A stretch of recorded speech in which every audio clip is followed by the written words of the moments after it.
Dr. Grant, you mentioned you have some experience with anabolics. How would an average person go about trying anabolics for performance reasons? Mostly, how do I trust the source of the actual Oh compound? man. Let's just add a little disclaimer that we don't promote nor condone the usage of That's right. anabolics here. Yeah, I Yeah. can't answer as a medical doctor. Obviously, I can't tell you how to source anabolics. But in the past, yes, I have played with a lot of things, and you don't know what you're getting is real. You really take it on faith, and you hopefully use somebody's source that you know that they use something real, but even they don't know. They just got results. They don't know that what they were taking was what they thought they were taking. Um, I think again, this is why I'm more on the conservative end of things. And one of the least faked things would be testosterone.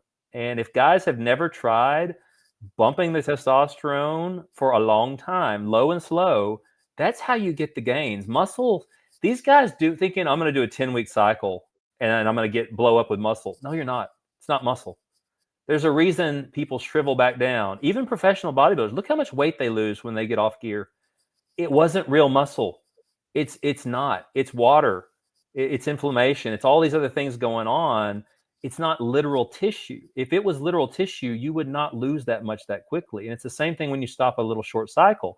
Whereas somebody takes 300 milligrams a week of testosterone with zero negatives and works their butt off and eats right for 2-3 years and might slowly bump that dose up, you're going to be ahead of the game on the actual muscle tissue side of things, in my opinion.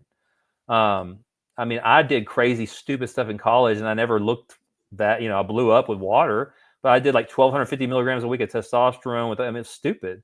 Whereas years ago, not that long ago, I did 200 a week of testosterone, 200 a week of Masteron for like a year. That's like nothing. It's not even a starter cycle for most people. I looked better than I ever had at that point.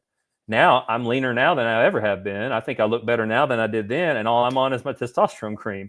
But it just time and effort, you can't replace that. So that's just what I would say. But as far as trusting sources, shoot, I've been out of that world for so long now. Like even when I was in it, I didn't know who to trust unless you have access to it directly.